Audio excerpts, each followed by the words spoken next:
Hello family, Marcus Hart here, your vet turned truth teller, back with Urban News Journal. Today we have an absolute banger, cops, conspiracy, and a little Jesus juice to keep it real. My guest, Jeff, he's a retired LLPD lieutenant. Dude, he's absolutely seen it all. From the street beats to guarding big shots with the Secret Service. We're going to be diving into his world today, the use of force, protecting VIPs, and hold up. The fresh JFK files that dropped last week, plus a peek at Epstein's shadow. Can a cop's eye crack these cases? Where's God in the midst of all of this? So share, let's roll for the next 25 minutes with Jeff. Hello, Jeff. Welcome to the family. How are you doing today? I'm doing well. Thank you for having me.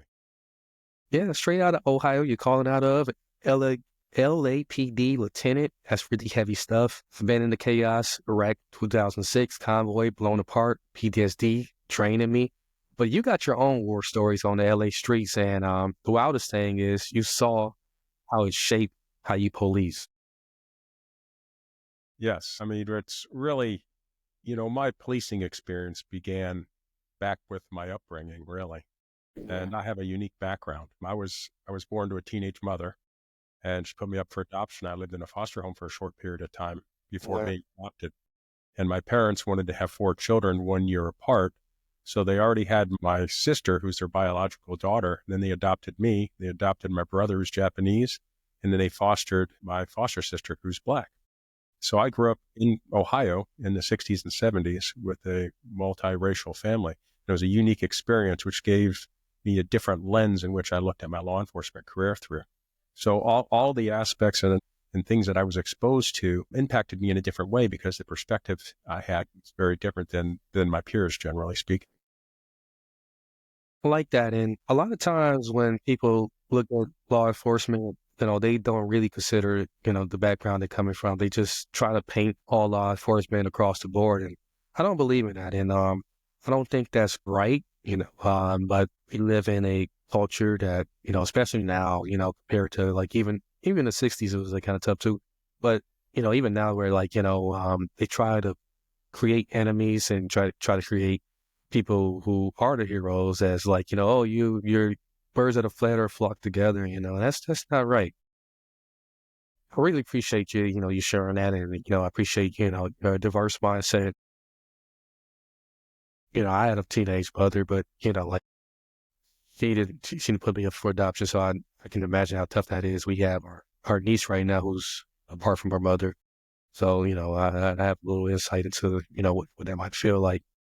So, let's turn it this way, just turn the pages a little bit. Use of force right now. It's a firestorm, the urbanites are fed up with cops, chokeholds, headlines. You're the expert. What's the line between keeping the peace and crossing it? And has there been any moment where you had to make that call? Well, listen, my background when it comes to use of force began with the LAPD first as a sergeant, where William Bratt was a chief of police, and he brought me in where I wrote his rationale for the adjudication of all officer-involved shootings and lethal force cases for the LAPD. We have, at the time, over 140 a year. So I was quite busy. And then I did that for about 6 years. And then I went over to Force Investigation Division as the officer in charge of the detective entity that investigates all officer-involved shootings and lethal force incidents. So I've seen the good, the bad, and the ugly. I've had my hands in over 700 cases. So, primarily the one thing that I'd like to emphasize the most is when you look at the officer-involved shooting data, upwards of 36% of all officer-involved shootings involve somebody who's suffering a mental health crisis. Mm-hmm. Law enforcement, it's my experience, in my opinion, does not do as well as they potentially could when it comes to addressing these types of situations. There's over 18,000 plus law enforcement agencies in the United States. Only 15 to 18% of them get the proper training to deal with somebody suffering a mental health crisis. So is it any secret or any surprise to us that unfortunately the outcomes are oftentimes not the optimal outcomes that we would like to see? And in my book, On Thin Ice, that is forthcoming, will be out later this spring, I address some of these issues where we need to close this policy and procedure and practice gap. Ultimately, we need to make sure that our training and policies and procedures are aligned with the culture of law enforcement. And as I've always said this, that culture will always supersede training. So regardless of what you're training people to do, if they're not open-minded and willing to receive that and be impacted by that training, the actions and behaviors you're going to see the personnel on the streets engaged in is not going to be consistent with the values and the expectations of the organization. It's going to align with the culture. So there needs to be that needs to be bridged. That's so true. And I wish the general public really understood that. And I wish a lot of police departments, I don't think they're against embracing that. And it definitely is a gap between, what the culture is and what the police are actually experiencing versus what they're being, trained to do and, the policy and procedures they must follow. A lot of these things come from the top and it's not necessarily them just going off the script, when you approach with like a situation, it's very easy to get anxious, it's very easy to get nervous and very easy to like, oh man, do I supposed to do this? Or like, this guy's act like this. Like, so we definitely have to bring that talk back of dealing with the general public, and also taking the officer in mind and also the policy and procedures in mind, and then being able to fan through all of these things and understand it. So, it's split second life or death, stuff. And, what's one thing cops got to do better to rebuild trust with folks like people in my crew that watch this or listening, who's seen too many sirens? Well, listen, I've been retired from the LAPD after 33 years in law enforcement. I've been retired now for just over a year, and I'm now the founder and CEO of Law Enforcement Consultants. And our primary function is to consult law enforcement agencies, wherein we facilitate them embracing management best practices, reduce liability, enhance efficiency, and ultimately have the maximum outcomes in these critical incidents. And critical incidents that involve force, where you're confronted with a rapidly unfolding tactical scenario where you're making split-second decisions and wanting to ensuring that the organization you work for is preparing you and training you to be able to perform at your highest potential in order to have an optimal outcome, rather than reverting back to fight or flight. And that really requires appropriate training, where we have to train our personnel beyond what I would call just the due diligence of checking the box. You're saying we train them, but are we really training them to be proficient and competent under the circumstances where they'll have to make some potentially life and death situations or life and death decisions? I've ultimately always believed this. This saying is, police officers are not paid for what they do on a daily basis. They're paid for what, God forbid, they may have to do. And it's incumbent upon not only the law enforcement officer themselves, but the organization which they work for to ensure that they are prepared to be able to be successful in those circumstances. And there tends to be a breakdown there, primarily because it costs money. It's very expensive. Yeah, it is. Like, man, you're really giving out eye-opener to people who may have things misconstrued. And I love how you framed that. It really gave us an insight. This is straight from the badge. So definitely straight from the badge. And so let's pivot a bit, and Jeff, you work with the Secret Service, protecting VIPs, dignitaries, the suits who run the show. I guarded Humvees in Iraq, but you're shielding humans who might have enemies. What's the craziest thing you saw in that? Any close calls at all? Well, this my experience in that was I worked Metropolitan Division, which is the elite, the special forces, the LAPD, the SWAT, the K-9, and one of the functions was dignitary protection. So anytime the president, vice president, first lady, or any head of state came to the city of Los Angeles, we worked with the Secret Service of the State Department to provide security services. And ultimately, it's like I said, it's not what you face on a daily basis or when you're confronted with what you expect. you're going to be confronted with. It's when you get thrown a curveball, when you have something that's unpredictable. And one of the most challenging dignitaries I was involved in providing security for was Alberto Fujimori. And he was the president of Peru. And he was the 54th president for Peru, and he was the first Japanese descendant to be the president. And he served from 1990 to 2000. And in his first term, he coordinated a self-inflicted coup, essentially, where he dismissed the Congress and the Supreme Court. And ultimately, he was imprisoned for all kinds of human rights violations, murder, kidnapping, extortion, those sorts of things. So when he was in Los Angeles visiting, he was not a very, very favorable person. There was all kinds of concern where people would have motivation to cause him harm. And he wasn't one to take direction well. And when he wanted to do something, he wanted to do it, whether we had that already in our itinerary in regards to where we're going and what time we're going there. And he said, I want to go shopping to this shopping mall out in the public. We had nothing advanced. We had no personnel already pre-staged, and we had to shoot from the hip. So those were the most challenging and the most stressful circumstances. And those are the ones that tend to be ingrained in your mind. It's never the things that go well as you expect them to. It's when you get thrown the curveball and you have to really think on your feet. And that was the one that really sticks out in my mind as being the most challenging individual to provide security services for. Nice. Yeah, that's so much right there. Like, what an experience, definitely to like relate to us and open that to us. Like, you just don't imagine. You don't imagine what goes on behind the scenes, and if it's a breakdown and the systems you put in place, or if it's the actual dignitaries themselves who are making it hard for them to be protected properly. So, Jeff, we're going to take a quick break here, and ladies and gentlemen out there in the Urban News family, we're going to be right back. We're going to get to something more wild. We're going to get into JFK and much, much more. Don't go away. Thank you again for your continued support. Be sure to subscribe, comment, like, and share this episode.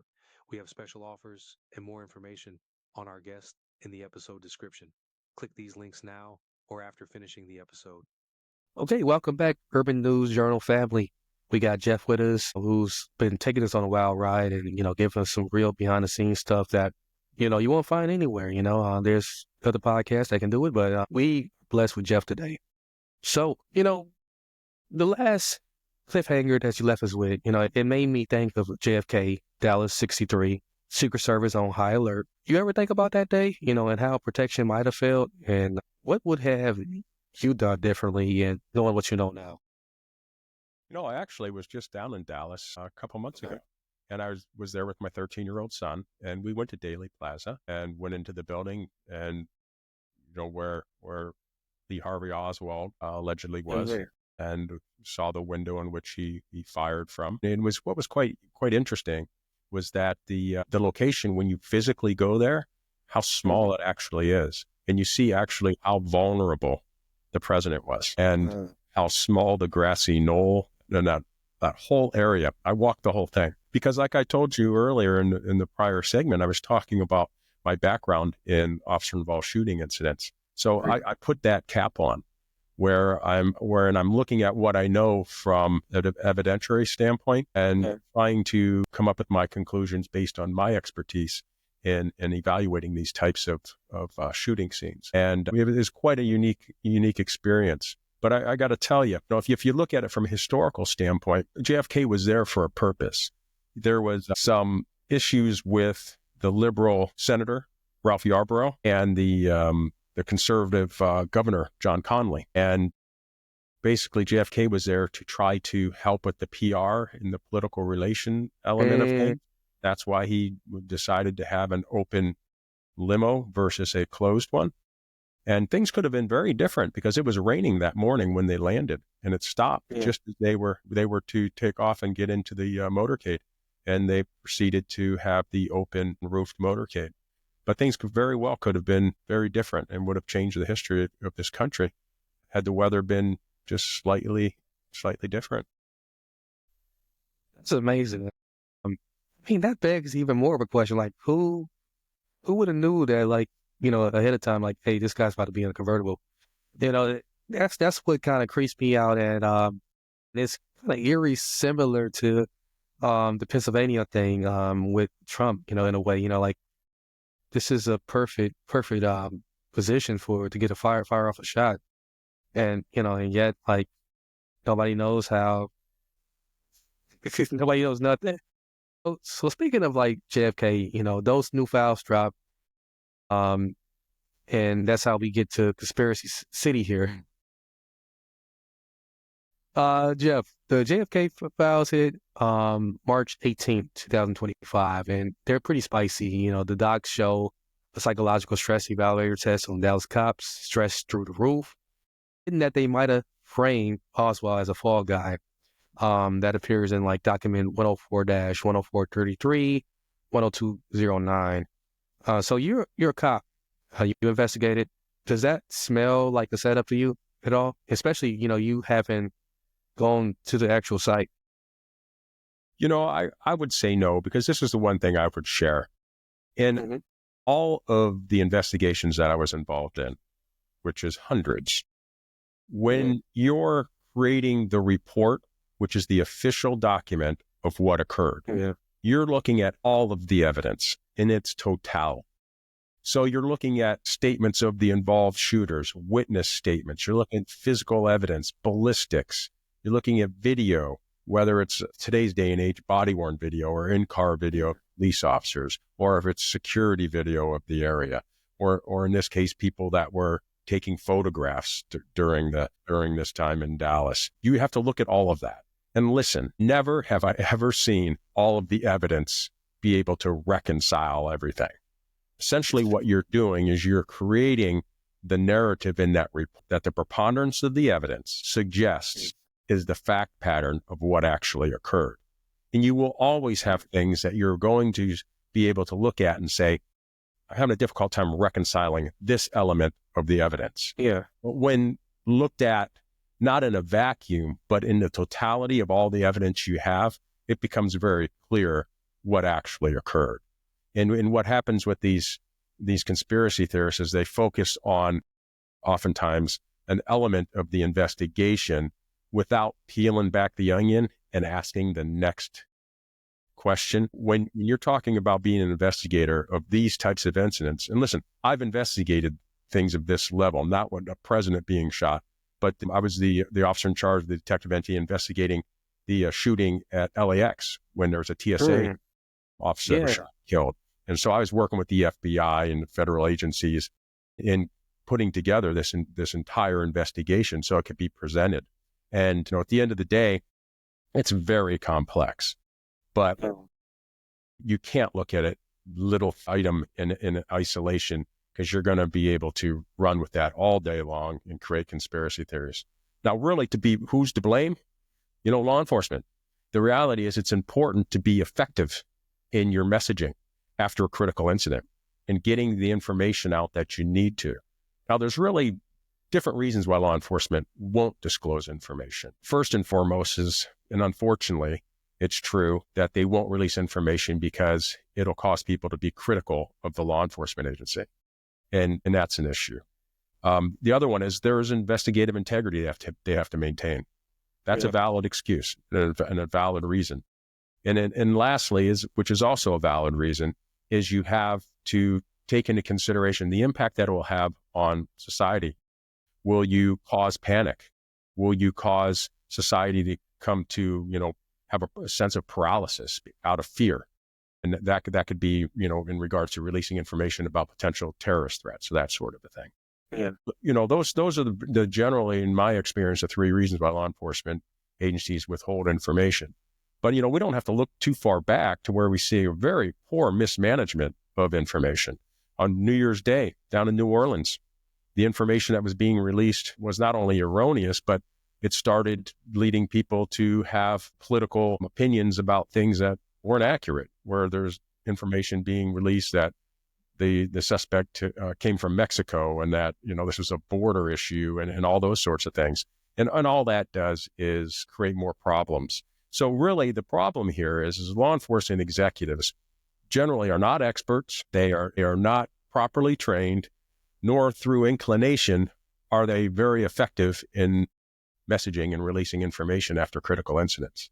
And that's one thing that my company does. It assists law enforcement agencies in considering the things that need to be evaluated when making decisions on what to release and what not to release.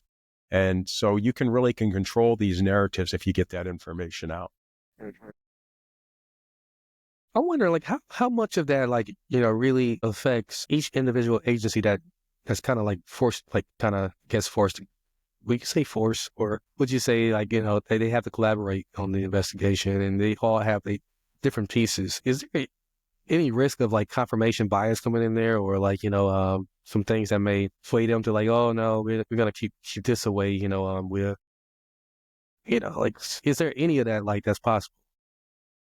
Well, listen, that's one challenge that law enforcement agencies have when they're investigating their own in shootings. Yeah. And, you sometimes can't help but to be biased, to be instinctually viewing things from a favorable perspective when it comes to the perspective of the officers that are involved. And you have to be completely unbiased and ask the next question and follow the evidence where it takes you. Otherwise, you're not very credible and your investigation's not going to be, you're not going to have valid conclusions.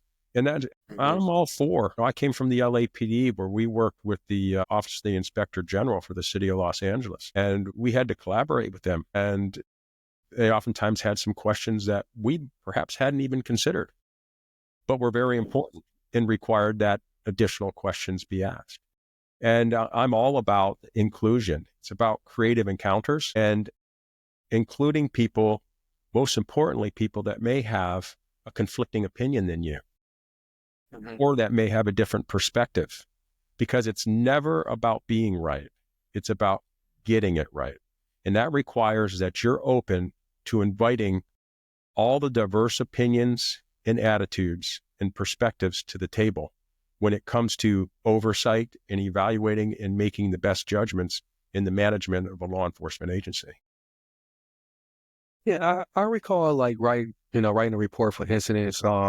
When I was deployed, there was some crazy things that happened that shouldn't have happened, and I remember, like, having this feeling of pressure and, like, anxiety coming up upon me about what I should write on that piece of paper. And sometimes that pressure came from subordinates, from, like, the officers and the senior enlisted individuals that and, like, I mean, how possible is that? Like, I mean, does that occur in law enforcement here, like, in the civilian world, where you might have someone who's very new to the force, or, like, they may not be high in rank, and they forced to do a report, and because they're so pressured, they may not even be able to recall everything, or they may slip something in there that to please their subordinates. Well, unfortunately, I would have to admit that I have seen instances wherein reports do not accurately disclose the factual evidence. And the only motivation that I can conclude from that would be they're trying to influence what the ultimate adjudication or outcome of a particular investigation will be. Whether it's a personnel complaint against personnel to have them be exonerated, or oftentimes be found to have the complaint sustained against a particular officer. It really depends on what's the motivations. And I've seen both, actually. And that's why it's important that you have the proper oversight and the transparency of the information that is compiled through the investigation in determining what is the most appropriate outcome. So, there's always has to be steps, and there's really a blueprint for it. I worked for the Los Angeles Police Department when they were under the federal consent decree. The DOJ was investigating the Los Angeles Police Department in the late 90s, and then 2001, where entered into a consent decree. And I was promoted to sergeant and was selected to go to Rampart Division. And that's the division where the crash unit was found to be one of the most corrupt units in U.S. history in law enforcement, where you had personnel committing bank robberies off duty, stealing pounds of cocaine out of evidence lockup and selling it on the streets for personal gain, being involved in shootings on duty that were unjustified, and planning evidence to justify the shootings. Some of the most egregious activity you could ever imagine in law enforcement.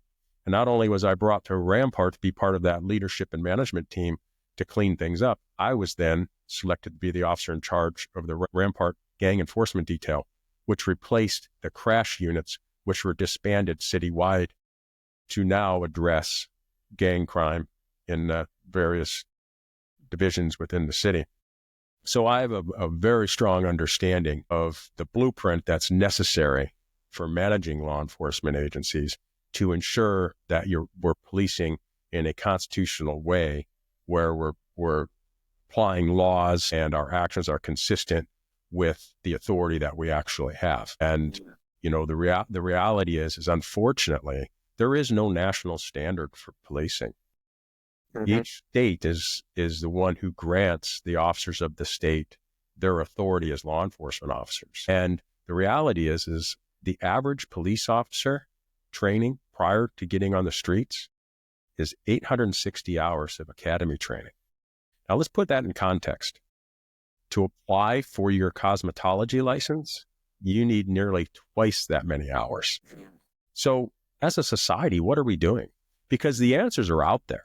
If you look outside of the United States and don't be so insular in how we view things, because oftentimes we're like, if it's not LAPD, we don't care. But there's things you can learn from everybody, every agency, regardless of where it is in the world. And you look at some Nordic countries and they put their potential police candidates through what's an equivalent of a 4-year undergraduate degree program. And it's not necessarily always about who you hire, but it's how you hire.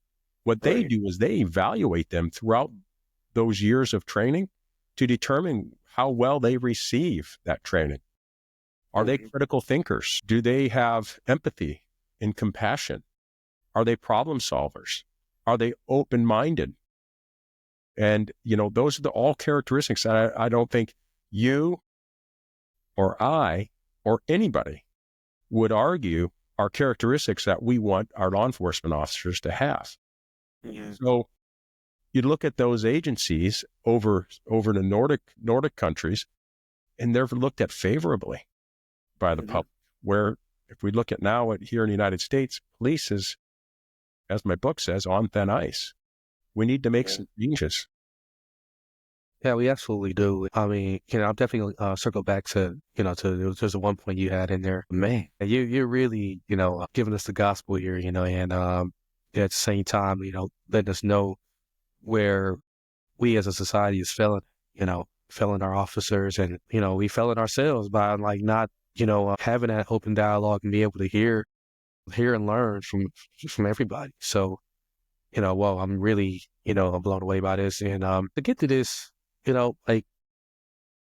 when we think of conspiracy, conspiracy it's not what people, originally it's not what people make it out to be today. Those same files say that Warren Commission found conspiracy evidence, but buried it for a tidy package, which kind of goes back to what we're talking about, with how easy it is for corruption or people just making decisions based on who it protects or if they protect themselves or whatever.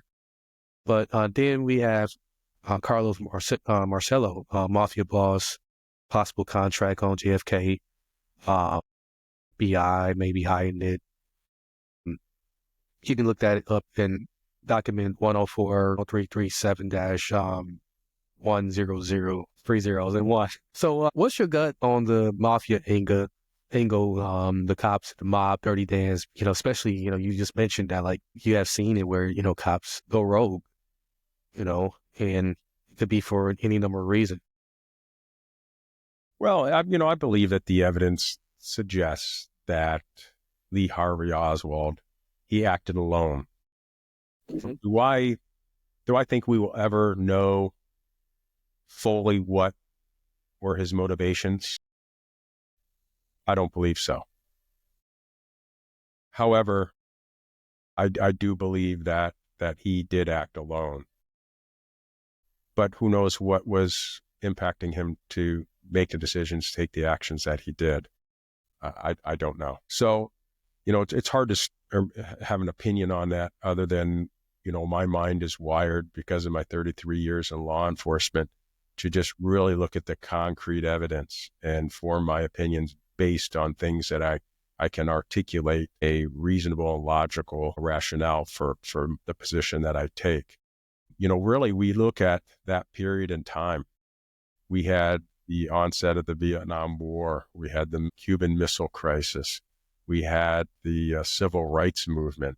There was all kinds of stressors going on in American culture and society that in some way or another could have negatively impacted any American to become a bad actor. We're even seeing that today.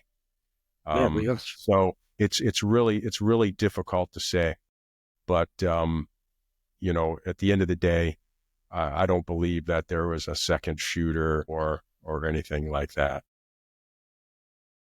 The more times, like if you look at the Epstein files, the more things that are hard to explain in that particular case, that in my mind as an investigator tends to suggest that it reduces the probability of there being a conspiracy, because to get all of those things in order would be nearly impossible. They're just things through my experience that are commonplace when it comes to deficiencies that occur working in custody facilities. So, one thing they always say is this, it's a Mark Twain quote.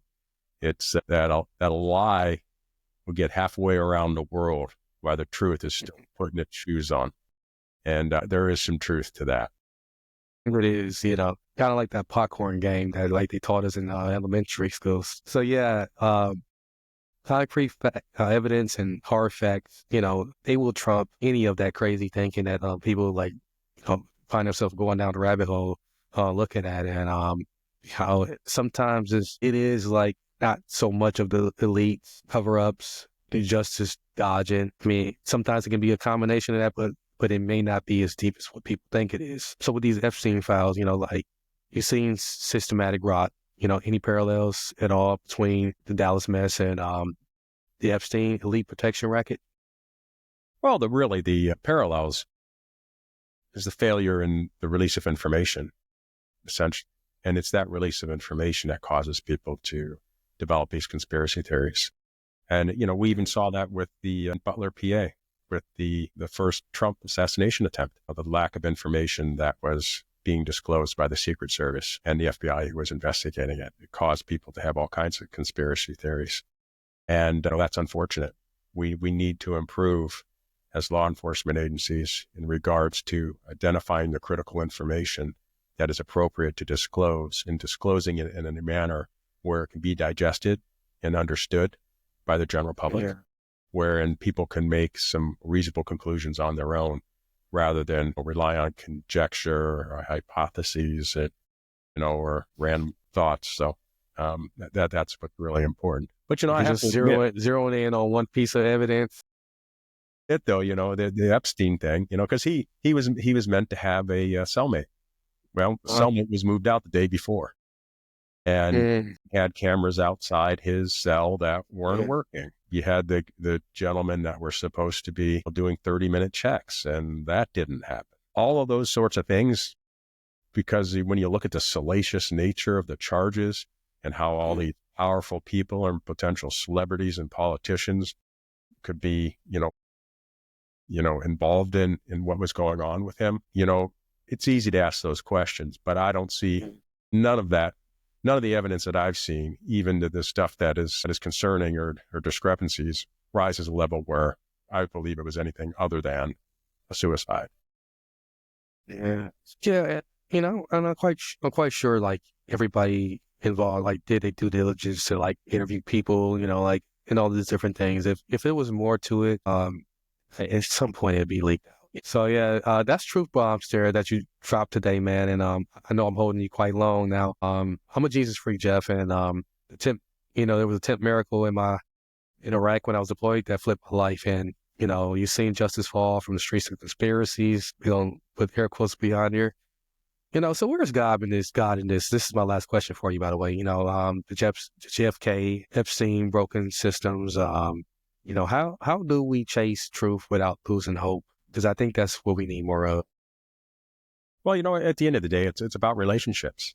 And Yeah. when you have positions of power and authority where you can influence investigations and you're making decisions based on what information will be released and all those things, it's about relationships.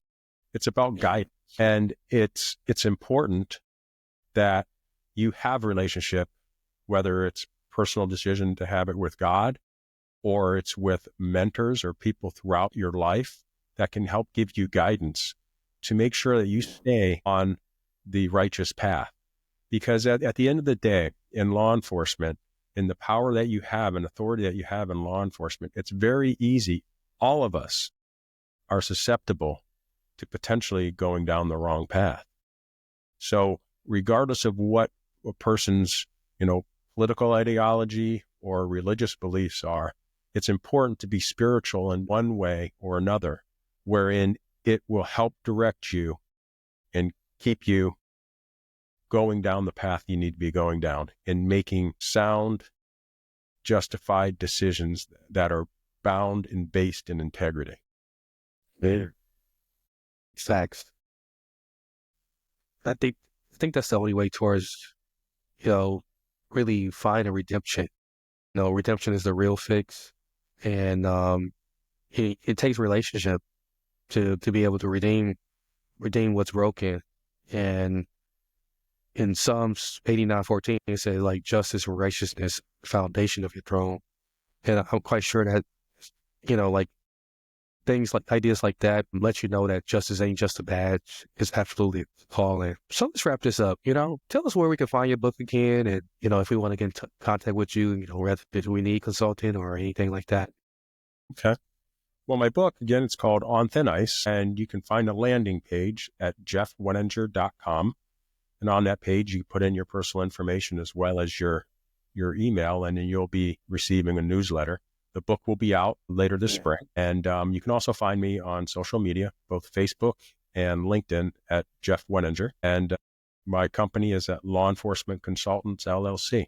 And you can find that at lawenforcementconsultants.com. And if you're on there, you just hit on the thing that says who we are and what service we provide, and you'll learn everything you need to know about us.